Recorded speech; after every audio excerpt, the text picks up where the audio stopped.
Welcome to Graeme Games. My name is Graeme. This is a game. Today I'm looking at Iron Oath. Iron Oath. I've spent my entire life, I'm nearly 30, spent my entire life saying Iron. And then I made a review on Iron Man, and I got a bunch of comments calling me out on it. I don't know if it's like a local thing or what. The English language is the worst language. Iron Oath. This just released today. It is a turn-based tactical RPG. You have all this party management. Your guys will die and you have to replace them. I'm pretty sure there's like permadeath and things you have to worry about. I'm gonna do random a few times rather than having to come up with something. Oh, that was just for my flag. I still have to come up with a name. I'm gonna make us the Rons. I Ron, we all Ron. It's literally an Iron Man. The word is broken, and I'm probably going to be horribly inconsistent about how I use that word throughout this playthrough. I will do the standard difficulty. You start with a little bit of money, fewer enemies that have less HP than other difficulties, and in dungeons, new time mods every 20 turns. So that doesn't mean a ton to me, but whatever. Now we know what we're in for. In an era all but forgotten, the gods once lived alongside humanity in the heart of Caelum. Thank you for allowing me to choose when this proceeds. So often opening cutscenes don't let you have control over that. However, an unknown cataclysmic event plunged the world into a dark age. History was lost to time, and so too were the gods. In their absence, a rebuilding humanity was left to contend with the emergence of a great being of darkness from the void. Every few decades, in an event called the Scourge, the dragon's arrival would bring death and disease to the land. Those afflicted by the dragon's blight would lose their minds and bodies as they slowly became abominations of flesh, an outcast to society known as the Blighted. When it said they lost their minds and bodies, I was like, well, that's death. You're dead. If you don't have either of those things, but I see you're transformed into a monstrosity of sorts. Despite centuries of effort from the Vanguard Order and the realm's greatest heroes, no lasting victory against the dragon could be achieved. Humanity has now come to accept the inevitability of the Scourge as part of life, enduring, or in some cases thriving despite it. With whispers of an impeding scourge circulating, you and your company find yourselves in a burial crypt not far from the city of Andillan. A simple retrieval of smuggled supplies, or at least that's what your employer had promised. Sounds easy as can be, not a concern in the world. We're dropped immediately into a battle. We can see some of our guys are injured. I'm guessing we're just like wrapping something up. Eric, damned grave robbers. Stay sharp. No doubt his companions will have heard that. Everyone stands still, tensions rising as they grip their weapons tight and scan the room for further hostiles. You hear a muffled shout from someone in an adjacent corridor, likely directed toward their now deceased associate. The sound of quickening footsteps soon follows, and three figures burst through a doorway at the far side of the room.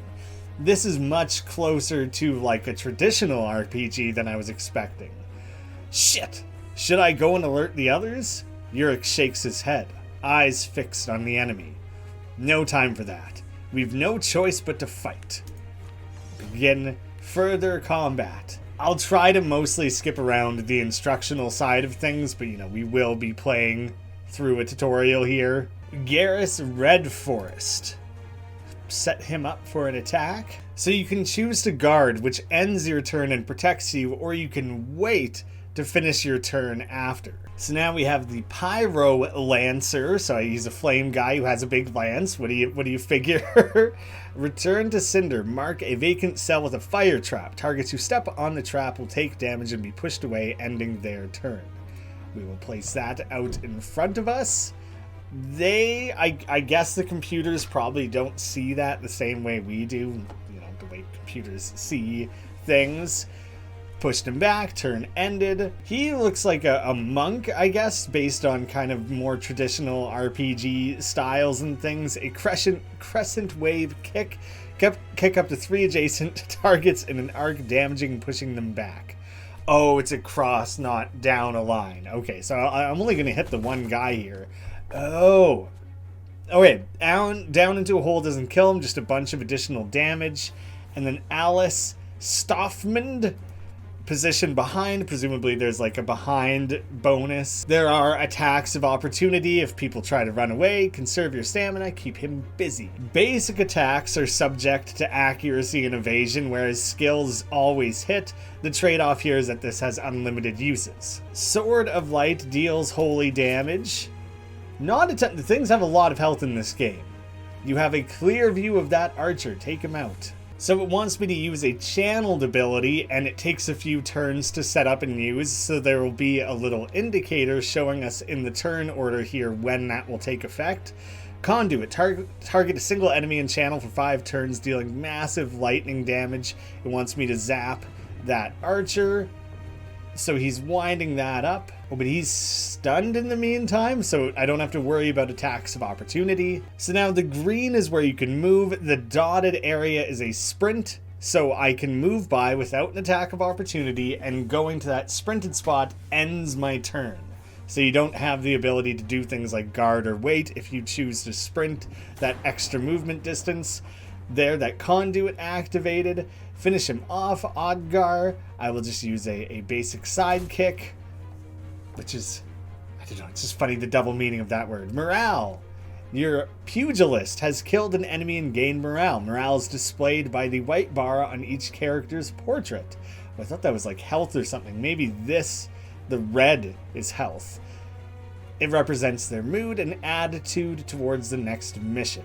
Morale is gained and lost through various combat triggers. Landing a killing blow increases morale, while suffering a critical strike from an enemy will lower it. A character with low morale will take longer to recover from a mission, and they will lose loyalty towards the company. We can flank enemies by moving on either side of them, so we would be across the way, and that will make even regular attacks do additional damage, since they're kind of just being like overwhelmed. So I will attack from a distance here again. Oh, blew up into guts and things. That was kind of awesome. Ooh, I love loot. Loot is my favorite part of this game instantaneously. Traveler's Staff. Primarily a walking stick, but serviceable as a conduit for magic, usable by Stormcaller. Yurik sheathes his weapon, gazes around the room to make sure all are unharmed. Everyone all right then? Geras gestures at some blood on Yurik's arm. Never mind us. You've certainly looked better. Yurik glances down at his injury and scoffs. What's this? He wipes at the blood, making a smeary mess of it. Nothing time won't heal. I'll be fine. You turn as a familiar voice rings out distantly behind you, though the words are unclear. Is that you, Vaughn? Vaughn dashes into the room and stops, kneeling over to catch his breath. He looks up with a relieved smile. Glad to see you're all still with us. We heard the fighting, figured you could handle it, but I didn't want to take the chance. And the others? Vaughn points back in the direction he came from. Torn and the rest are still searching. Surely there are better places to stash supplies, but I suppose those smugglers had little choice. At least we're getting paid to retrieve them. We've been in worse situations. Aye, that we have, boss. Was just hoping my last job would be free of surprises. I can't fault you for wanting out, but I wish you'd reconsider.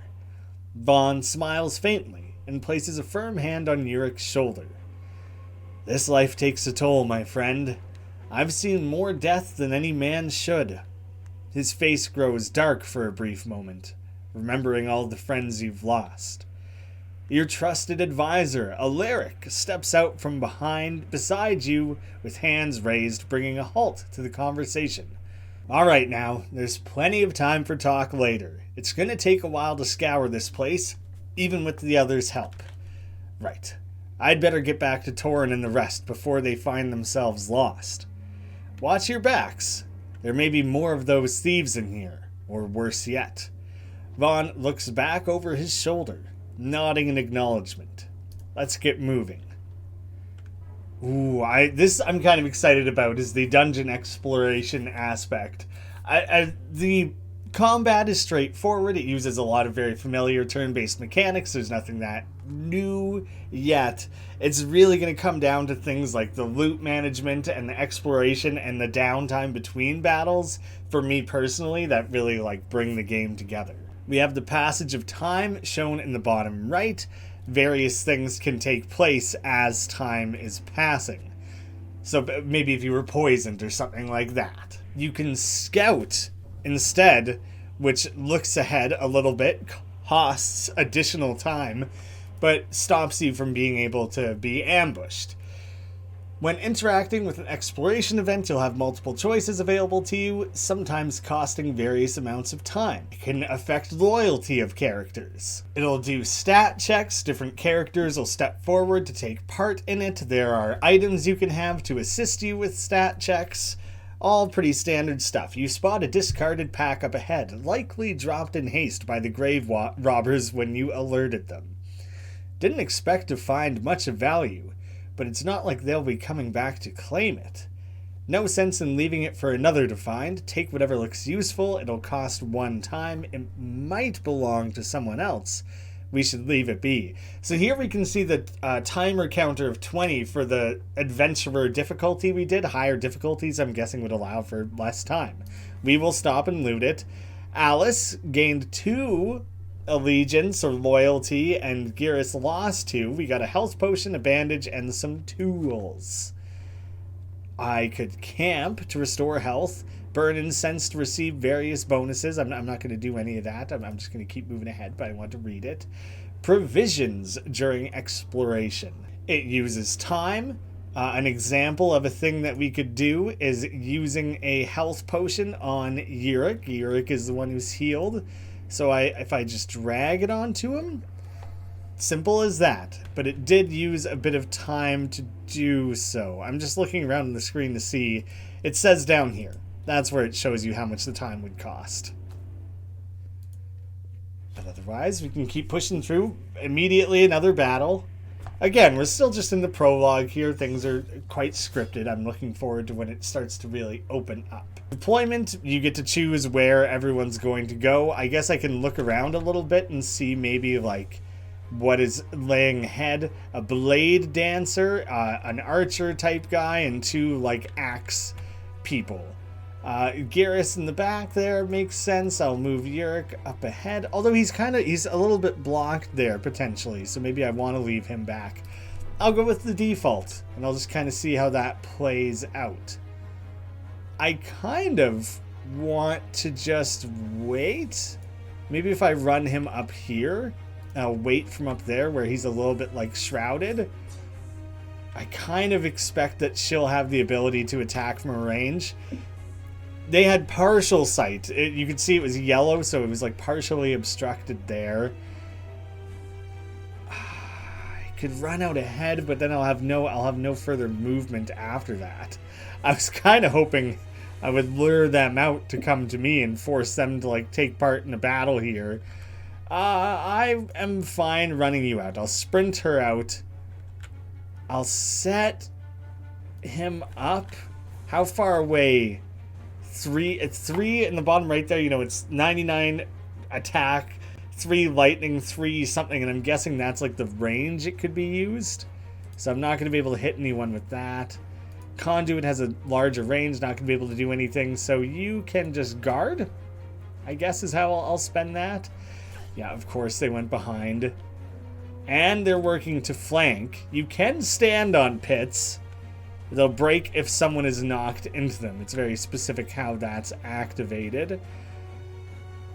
There's the laying of the trap to 2 targets in a row. I'm not going to be able to make use of that there. All right, I'll just run them in. Blazing Lance. Oh, it doesn't have range on that one either. None of these are really ranged. And I wouldn't be able to put the trap anywhere very meaningful, so you can also just put a guard up.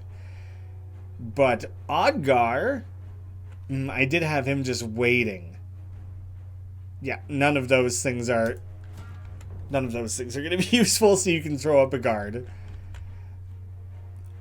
I didn't realize it was going to be... I wasn't paying very close attention to this, so I didn't realize I was going to get to just go again already. I am going to position him there, because he has the ability to kick the shit out of two people. So I might as well take advantage of that. Oh, I could have kicked... No, but he's already on the pit, so I don't think that would count as getting kicked into the pit. Ooh, that's some pretty serious damage. You can dispel negative conditions from your characters with cleansing abilities by using an antidote. Not all harmful effects can be cleansed, such as injuries or the flanked debuff. I don't know if he has any applied currently. Dawn, heal a single target. So I do have a healer. I'm not going to make use of it here. I think I have a plan here. I will wait, and with good reason. Sure, do you know what? You can just attack from a distance. It seems like a nice, reasonable way of making use of some things there. That's such a little, tiny amount of damage that this character does. That was a little bit noticeably worse. Maybe because he's being fully flanked. What I wanted to do is wait so I could line that guy up for a flank so that the two of them would be available to get the flanking bonus. What is all of this? Falling rocks. At the end of the round, rocks will fall in the spot, damaging everyone in the way. I think I'm protected of that where I am. I could use Fists of Fury just to punch things around real good. It doesn't do additional anything versus my standard attack. I will reposition the attack of opportunity. That's what the little sword drawing on him meant. Oh no. That's not good. I didn't set myself up well at all. I kind of knew I was putting him in harm's way, but maybe not quite how much harm's way he was put in. So he'll live. He'll make it through this. It's just not going to go great. What is the range on my healing? I can't do it there. From there. So this should work though. From there should be fine. Just because I want to be safe about that. I don't need a character dying already. Yeah, big difference. That's going great. Arc lightning, a ball of lightning that hits the primary target and arcs to all adjacent enemies. That's just fun as can be. Oh, all adjacent targets. So I could use it on him and it would only affect the two enemies. So you got to be careful about that. Injured them both. I'm so excited that I'm going to get to see rocks dropping on him, presumably. Come on. End the round. End the round. Drop the rocks on his head. Do my job for me. There we go. Ha-ha! Success. And you can run and I'll use a Fist of Fury just for the sake of dashing into a position there. Pow! So you got to choose a position, then who you attack. There, everyone has experience to be gained. That's damage taken versus damage dealt. Sorry about that, Oddgar. Really put you in harm's way, but you also did the most damage. Got a killing blow. Spread those around a little bit, so everyone got some nice loyalty earned. Potion and scrap can be sold to most merchants. Simple stuff. Simple as can be. I am seeing that there's rubble blocking the way. You signal a halt as a faint and distant rumbling becomes audible, steadily growing louder and closer with each passing moment. You look up, noticing cracks forming in the ceiling as small rocks break off and fall to the floor around you. Yurik bumps against you and tugs at your arm, urging you to run. It's a cave-in! We need to move! Breaking into stride, the rest of your party, you steal a glance back to see the corridor collapsing in a cascade of falling rock. You cross the threshold into another chamber, diving to the ground as the path behind is quickly closed off by the crumbling structure. A cloud of dirt and dust obscures your vision, but the rumbling and crashing comes to a halt as the last few pieces of debris can be heard tumbling into position. Everyone okay? You look around as the dust settles. Aside from a few coughing fits, everyone seems to be unscathed. What the hell was that? An earthquake? Might have been.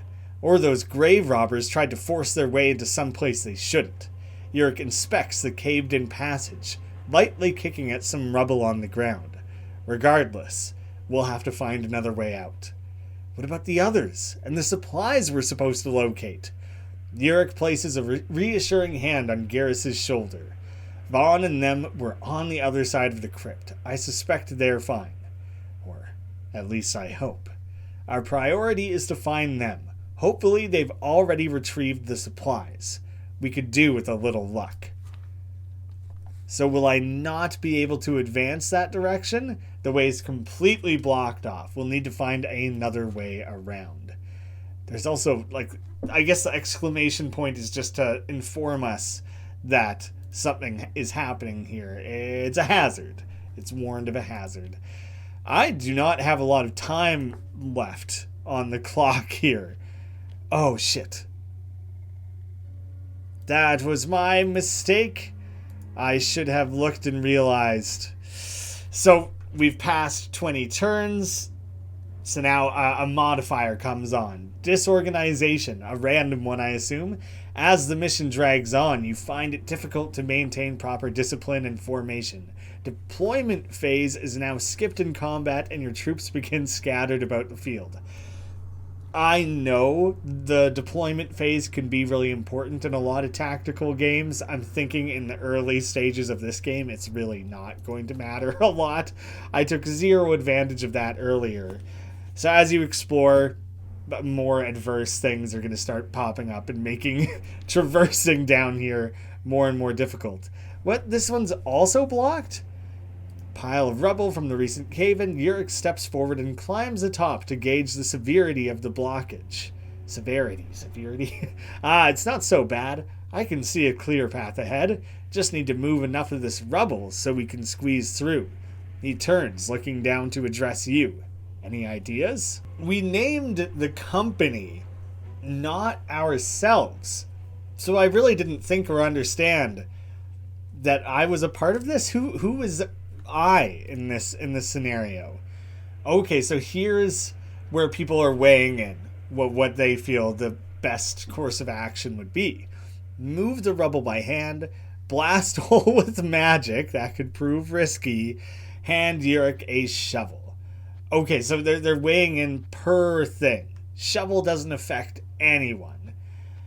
I think we should blast it away. Minimal time, could be risky, sounds fun. It's how I'm gauging it. Yurik cautions everyone to stand back and begins to focus their mind to the task. Moments later, a blinding flash of light erupts from within the pile of rubble, showering the group with flying debris, both small and large.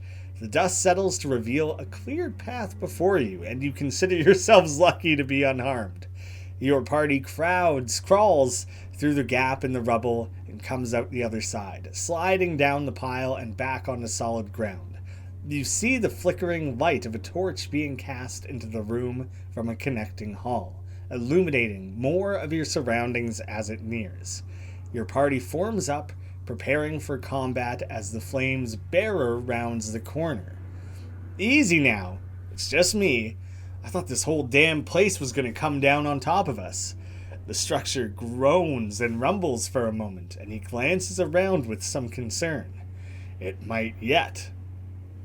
Yurik motions back towards the collapse. That whole section is caved in. We'll need to find a new way out of here once we're done. I figured as much. Torin and the others are already set to finding one.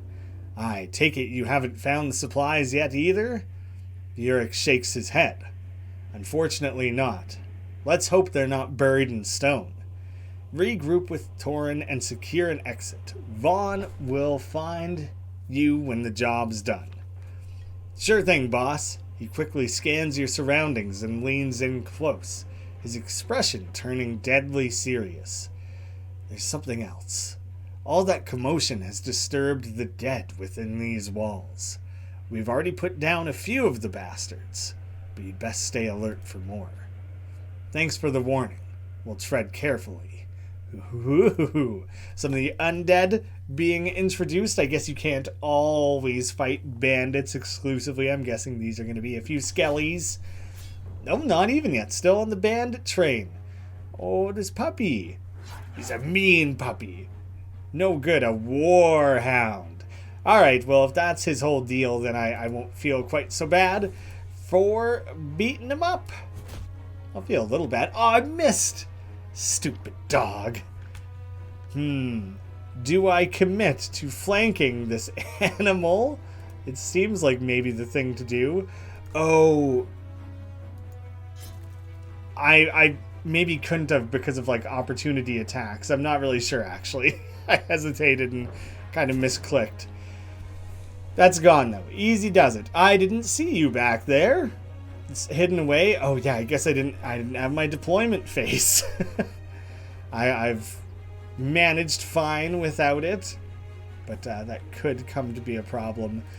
I assume he'll walk through to my partner there, so I'll line up that little bit of protection. Oh, these are still spent from last time. I was not worrying about them whatsoever because I had it in my mind that they would recharge every battle. That just seemed convenient, I guess. Well, let's crowd around this guy here. I could go for the flanking, but I don't want to because I want him to walk through that circle. I don't know how likely he is to do so, but that's what I'm banking on here, hoping for. Yeah, you sucker. Immediately ends his turn, which is what I wanted. He put himself in a flanking position. I'll just go for a flank attack. This will be a great opportunity to pull out a flank. We'll definitely be able to bash through like almost everyone in this turn here. And honestly, I should go forward and start it. Oh, the opportunity attack. Stupid. That was such a bad decision. I was just thinking I'll leave someone who's within range of this guy to finish him off, and I'll press forward with her and start worrying about fighting up top there. But yeah, that didn't end up really working out how I wanted it to. Position him. This should be a finishing blow as long as it hits. Easy does it. The human head. Oh my god. Why would we want... Psychos went chopping heads off. That was not requested of anyone. There was no reason to be doing any of that. Come on now. Gear has durability, which I didn't expect, honestly. I realized I should check on this. The Traveler's Staff that we found is actually stronger, so I am going to switch to the Traveler's Staff. I don't have an offhand weapon anyways, so it's not like it matters. Very limited gear to have to worry about. It's not going to be full-on Diablo in that way. There's a little wheel for unlocking new skills. That seems fun and cool. I definitely need to heal up some of the friends here. This small healing. I'll try not to spend too much time, and I'll focus on doing some healing in combat. Yurik runs their hand along a wall of interred dead, reading the inscription on each nameplate before moving on to the next. He stops at one, peering closer and double-checking the name before turning with relief in his voice. This is the one we were told to look for, boss. About time. Let's hope the contents are still intact. Reaching with both arms into the dark recess, Yurik firmly grabs hold of a coffin, its ancient and rotting wood creaking in protest. He gingerly slides the coffin partway out and pushes the lid aside, rummaging around briefly before pulling out the stashed pack with care. Taking a peek inside to confirm the contents, he walks over to you and hands off the bag. It's all there. No damage to the vials, from what I can tell.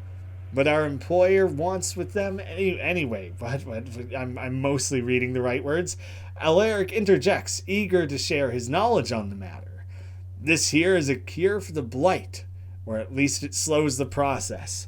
The Vanguard keeps it tightly controlled, though, only treating those who pledge themselves to their order. As such, it's highly sought after on the black market, and it's why our employer is paying us so well. The Vanguard is an ancient order that is tasked with defending the mortal realm against all unnatural evils. They are established during the Dark Age of Tian, the first king of the now dissolved kingdom of Caelum. The Vanguard have garrisons all across Caelum, with the main headquarters situated in the northern hold. At least our efforts haven't been wasted. Let's regroup with Vaughn and hope that they've found us an exit. We've collected everything we need. I'm hoping there's one more battle, level people up, learn a little bit about skill management. You hear a sudden movement in the darkness ahead, the sound of bones rattling and scraping along the stone floor. Bright green eyes turn towards you, and the undead beings let out a bone-chilling screech.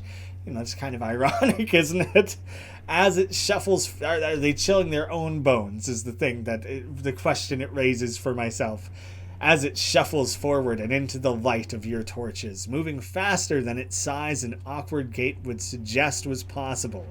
Prepare yourselves. I'm guessing the crown means this is kind of a full-on boss battle. Of no deployment, play things where they lie. These guys have a deployment phase. They all went and shuffled around. A risen ghoul. He only has one arm. He should be a chump. A arbalist, a warrior, and a general. I guess he has twice as much health as these other guys, but it's still really not that crazy of an amount of health. I guess I kind of am going to run in, but try to make some use of cover. I'll try to guard in some ways. I had a lot of movement. Terror! Odgar, you so easily scared? Very spookable. I'm quite glad that missed. That would have been not great for me. Odgar. He's gonna get wailed on down there. Okay, there's I have that tiny bit of protection. The pillar deals damage to 2 targets in a row. That's not really gonna help me with anything. Damage a single adjacent target, applies burn. If I run in there, I should be able to use that, and I kind of want to use it against a big boss type enemy like that. Apply burn and everything. I just think that'll be useful for me overall. Let's move you in close. That's blocked damage. I'll help out Odgar, because he's getting surrounded anyways. So if I can punch my way through there, pretty hefty damage. Yeah, he's starting to get thumped. It was definitely the right call to focus on helping him. More falling rocks. Things are just falling apart down here. Alright, undo that movement, because I want to make sure you're positioned somewhere to heal someone, so I don't have to rely entirely on potions. That's too much damage. Being taken down there got me pretty worried. I could Blazing Lance again. This should still be burnt. Yes. Still has a burn applied over in the corner there. So in that case, I can get away with a regular attack. I don't know when the burn will take place. I think probably on their next turn. Oh, he's stunned. That's why his turn got skipped before. Shit. All right, well, definitely, bail him out there so you don't have to worry about that anymore. Seeing as that's getting quite dangerous. The more things are ganging up. Oh, the burn applied. It wasn't enough. 14 health. That's so lame. That's a bummer. Genuinely. Let's heal you up, friend. Things are looking a little sketch over there if I just leave you as is. Come now. All of you should have died sooner than you did. Should have never gotten to this point. Great range on just a standard attack there. Very helpful. Yeah, just use a regular old punch. Not going to knock them back into anything. Revives in one turn. Unless I kill everything. I'm gonna have to guess that that's what will put an end to this. So allow me to. Oh, I missed.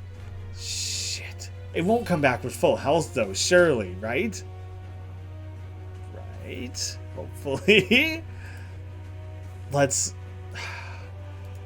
push through. It's going to come down to you, man. Enemy passives. Some enemies have passive abilities. These undead skeletons are able to reanimate after being defeated. To prevent them from doing so, you got to destroy the pile of bones. Okay, all of them. All of them are capable of doing that? Not the ghoul, just the skeletons. Alright, man, destroy those bones. Let's cut that off. The general, especially. I thought it was going to be kill everyone, which maybe that would also bring an end to it. No, he still has a place. He still has a place in the lineup, even though he's dead. So that is significant. That does matter. But between everyone here, we should be able to gang up on them effectively. So, quick stab. Really smash those bones up good. Grind them into dust. Don't give them the chance. I'd say that went well. Everyone's probably going to level up here. Ha! They will level up, receive attribute and ability points. I'm not sure if they'll properly level or heal upon leveling up. You get additional abilities and managing your guys. So, where am I going to want to spend everything? Well, do you know what? I'll just put additional points into what each person's main attribute is, but we can learn a bit about them. Physique is for critical damage, health, and evasion. Finesse is for accuracy, crit chance, and evasion. Toughness is for health and defense. Conviction is for defense and morale. Insight is for critical damage and perception. And mind is for crit chance and accuracy, which then translates into all these various things, which are a little bit more literal and easier to understand. I could put ability points into things that I already have, like Crescent Wave is quite good. I like that one. Gain 1 movement for 1 round after using it, and increases damage. I like that. I'm just going to go the direction of additional damage. Oh, I would like to spend the points. Yes, I don't have to move on then. What if I want crippling force? What does it take? I should have probably read the instructions for that more closely. It probably comes down more to being the correct level or investing enough points in other trees. Dash range increased, and if a killing blow is dealt on the first hit, strike an adjacent enemy. That's awesome. That's entirely how I will start using that afterwards. That's so good. The arc lightning, higher range or higher damage. I will go with higher range. Conduit, range again, speed up, using it more frequently and more readily. Healing, I probably just want to heal more. Target gains speed, 10 speed for 1 round. That's a lot. Generate 2 radiant stacks from the Guardian's passive ability. I don't know what that is, so I'm going to go with the Invigorate. And I could be investing these all into one ability, but I'm spreading the love. Channel for 4 turns, applying damage shield on herself and her target. That lasts for 2 rounds, range of 2. Increase range in better shield. Let's do better shield. And we can grab up some scraps. Well, that went just splendidly. Oh man, we're about to round the corner of another 20 spent. What's this one gonna be? It's a cool animation how that cracks open. Enemy preparations. Your foes are now well aware of your presence and have prepared accordingly. Increased chance of ambush in remaining encounters by 10%. Shit. Your party comes to a standstill as muffled shouts and ringing steel reverberate down the corridor towards you. Yurik unsheathes his lance, motioning the rest of you forward as he breaks into stride, barreling towards the sound of battle. That must be the others. Hurry! Oh, so arena fight alongside characters that we have no control over, but who are helping us? Seems like you guys are doing fine and dandy. Maybe one of them is about to get, like, just stomped and killed. Just seeing the animations and things play out all on its own seems great. You guys really don't have any need for us. Oh, it's not an actual battle. They're gonna betray us or something, right? Probably. Your party comes to a standstill as muffled shouts and ringing steel... Yes. With the last of the undead dealt with, Vaughn hails you across the chamber with a flick of his hand, a relieved smile forming upon his face as he strides closer to meet you. Did you find it then? The exit's just beyond here. Been trying to keep it clear of the dead, but they just keep coming. A pile of bones near Torrn's feet suddenly begins to rattle, and the eyes of a skull reignite in a bright green as unseen forces attempt to reassemble the skeleton. Torrn grunts and steps forward, crushing the skull beneath his heel and grinding it into fine dust. He's stealing my move. Exactly how I do it. He looks up with a satisfied grin. Took you long enough. Vaughn here was getting all worked up and thinking the worst. The crypt groans once more, the ground beneath you shaking ever so slightly. I don't expect this structure will hold out much longer, sir. We'd best not linger. Yurik raises his torch high, inspecting the ceiling above as small pebbles break away from it. Good advice, I reckon. We got what we came for. Let's not tempt fate. After a mission, you want to seek treatment for any injuries your party has incurred. While an injured character can still fight, injury penalties make them less effective. In order to fully recover, you must pay for their treatment at a city's infirmary. Some injuries require prompt treatment, otherwise they risk permanent damage or death. That's quite brutal. That's kind of worrisome. Wow, Geras, you were really cleaning things up out there, weren't you? I don't know if anyone is properly injured. 95% explored. Didn't quite get it all, I guess. Provisions found. Well, I want the... Wait, are these just automatically being sold? Without me really having a say in it? That might be the case. Maybe you start fresh each time. I don't know what is up with the head, though. Like, yeah, the head's a little strange. Things are a little bit damaged, nothing crazy, but it is something I'm gonna have to like keep an eye on. As the last light of day begins to fade, you spot your company's camp not far ahead. The flickering flames of bonfires dancing against the darkening sky above the horizon. You stroll into camp, the celebrations of Vaughn's retirement already well underway. After many hours of swapping stories and sharing drinks, all eyes fall on Vaughn as he steps atop a nearby crate with a drink in hand, raising his voice to pierce through the ruckus. Now, you all know I'm not one for lengthy speeches, but I'd like to say that it's been an honor to fight alongside each of you over the years. I dare say that I even consider some of you among my friends. He grins, met by a chorus of laughs and cheers. It hasn't been an easy road, but I've been a fortunate man. Not everyone gets out of the mercenary life on their own terms. I hope you all one day get the same chance. He raises his cup in a toast. To you, my friends. There has never been a finer company. Hear, hear! I'll join in. The crowd responds with a burst of applause and cheers, enthusiastically raising their drinks and sending a shower of ale through the air. Your gaze is met by Vaughn as he points his cup towards you, and you nod your head in friendly acknowledgement before turning around and striding off to find your tent.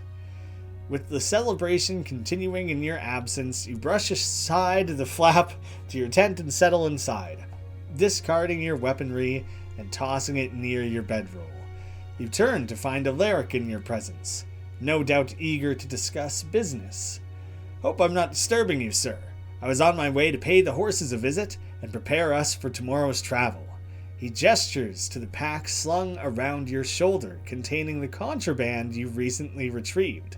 It's probably best if I stored those vials in one of our carriages. You gently slide the pack off your shoulder and place it in his upturned hand. Well then, I'd best take care of this. He's just super gonna steal it, right? He nods respectfully and turns, pushing aside the tent flap with an outstretched arm and briskly walking out into the night. You turn your attention to your desk, its surface covered with disorganized papers and maps, illuminated by the faint glow of a candle. Pulling up a stool, you sit down and begin to pore over one of the maps, charting out tomorrow's course.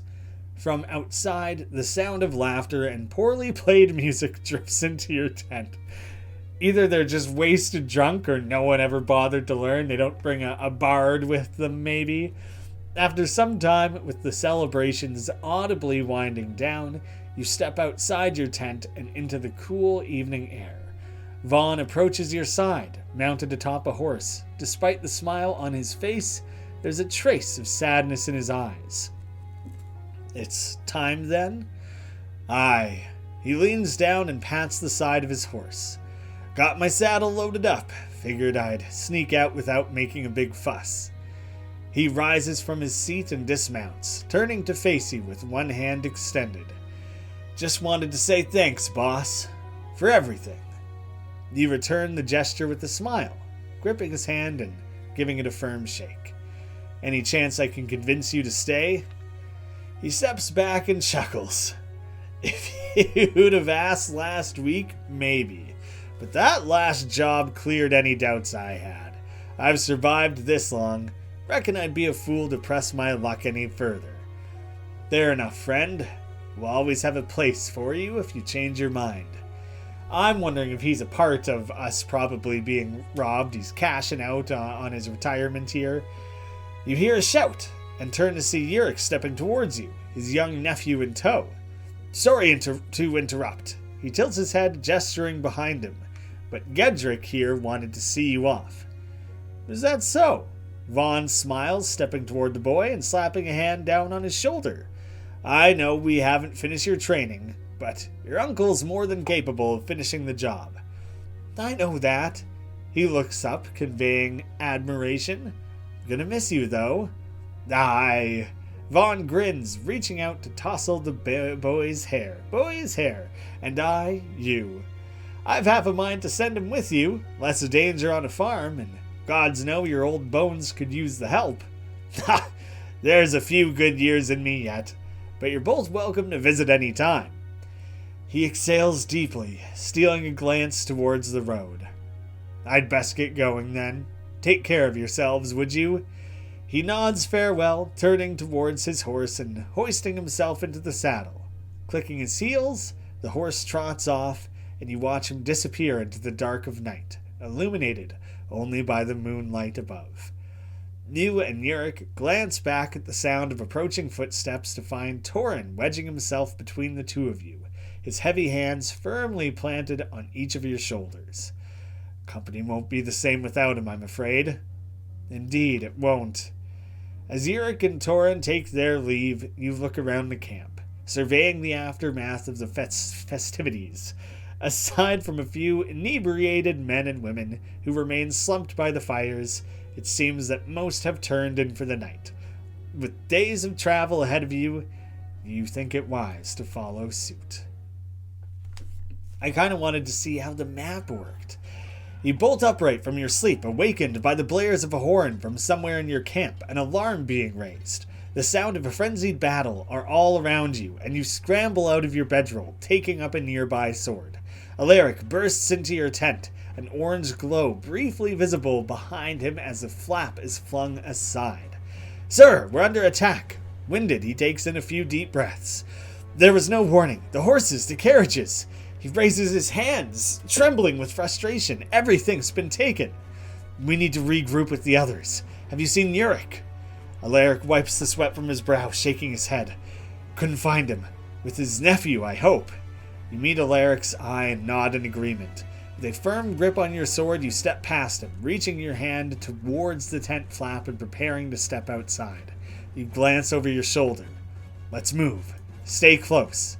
You emerge from your tent, head on a swivel as you attempt to survey the situation. The camp is almost entirely ablaze, the heat and smoke stinging your eyes and obscuring your vision. You make your way ahead, your feet suddenly catching on something as you fall forward and scramble to stay upright. Recovering, you steal a glance backwards at the obstruction. One of your companions, dead. An arrow flies by you, narrowly missing, but finding a target nonetheless. Alaric screams out in pain behind you, legs collapsing under him as he falls hard to the ground. You turn back, reaching for a hand to pull him up, but he waves you off. I hate when people talk in the middle of a fight. You just watched them get shot and die. They're actively loading the next arrow. Don't talk. There's no time. Leave me. I'll be no use in a fight. You follow his gaze down to his leg. To his knee? A blood-covered arrow stuck through it. Go! You turn and continue onward, staying low to the ground as you move, eyes scanning for any friendly faces through the smoke. Not 50 yards ahead, you spot 4 of your companions through the haze, huddled together with weapons drawn against an overwhelming number of assailants. Sucking air into your burning lungs, you urge your legs forward in a desperate attempt to reach them. A figure suddenly appears from the corner of your eye, and with a flash of pain, the world goes dark. I'm guessing that, collectively, is the end of the prologue. Surrounded, Alice's head whips around, searching frantically for any possible escape as the raiders edge closer. Beyond the ring of enemies, Torin and a few other familiar faces emerge from the darkness with bloodied weapons drawn, though they don't seem inclined to make any urgent use of them. What are you waiting for, Torin? Help us! The raiders eye Torin as he confidently steps among them, each seemingly unconcerned by his presence, perhaps even emboldened by it. Sorry, friends. A twisted smirk forms at the corner of his mouth as he slides an arrow from his quiver. We'll make this quick. So there's the betrayal I have been expecting this whole damn time. Our companies being stripped down, our gears being taken away. We've been introduced to the mechanics of the game, and from here we can add new companions, focus on these guys, get additional supplies, tour around the larger area, explore the dungeons. So there's kind of 3 layers to the game. The top tier management, navigating the dungeons, and then fighting through the battles. Minimum the 3 layers, maybe there's more to be seen. I think the game is incredibly cool. Whether or not I play more of it here on the channel is going to be entirely dependent on how this video is received, whether or not it gets views, engagement, things. I'm trying out a few new series back to back here, and I'm going to see kind of which is most well received. Thank you to the developers for sending me a key. I was so excited to check this one out. Very happy to be able to share it. Hope it sparked some interest in a few of you guys. And who knows, maybe I'll make it into a full series. Thank you all so much for watching. I'll see you again soon.